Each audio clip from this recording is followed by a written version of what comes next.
Hey, Nelson, alcoholic addict. It's not my real name. I use a pen name here at LOL Sober.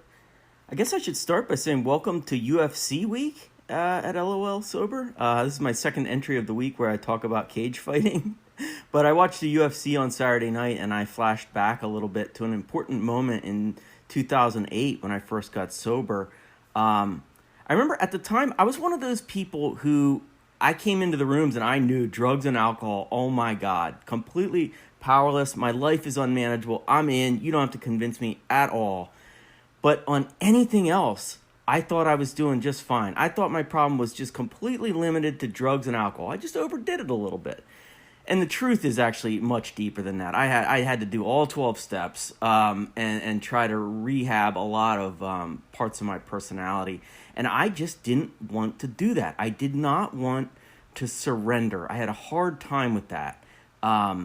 I was willing to surrender the drugs and alcohol part, and that's it. And so part of that was the brand of masculinity that I had sort of embraced. I grew up in a sports culture, and so there's a lot of stuff about sports that were great for me. I'd say 98% of what sports did for me about coming back from things and losing and picking your chin up and working harder, and all of that stuff is great. It has served me very well. But some of the other things, dealing with feelings, actually feeling them, admitting fear, even something as simple as crying, talking to men on a regular basis. Those were not things that are part of jock culture, at least the part that I gravitated towards. So, that's my fault. It's not anybody else's fault. So anyway, I was really struggling with that. I was really struggling with this notion in early recovery that I was going to have to lean on others, because I thought I was smart and I was relatively successful and I had some money and I had kids that were healthy and happy and I had a marriage that was it was doing okay. I was married. I wasn't divorced.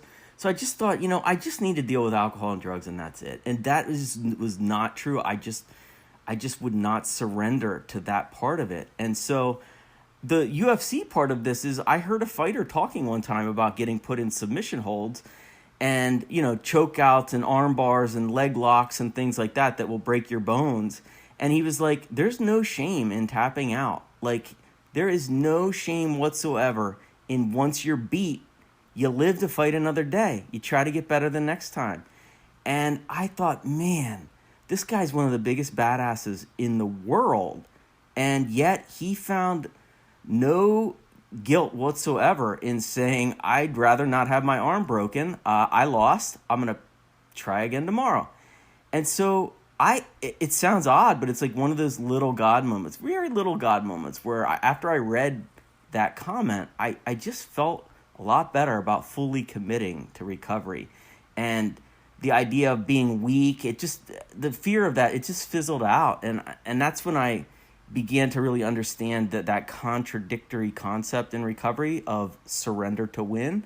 And so the more I leaned on others, the more I could stand on my own. And the more I let people in, the more I could let myself out. It was a real spiritual experience that altered the trajectory of my recovery. And I don't know if I would have stayed sober if I didn't fully commit to the program and commit to opening up myself to other men. And I still chuckle. One of the UFC's old slogans that I think it still uses sometimes is "as real as it gets," and because that's how sobriety has been for me too, as real as it gets. The sober people that I look up to the most are the ones that are as real as it gets. They have no fear of surrendering when they've lost. And so I have never enjoyed tapping out more in my life. So thanks for letting me share.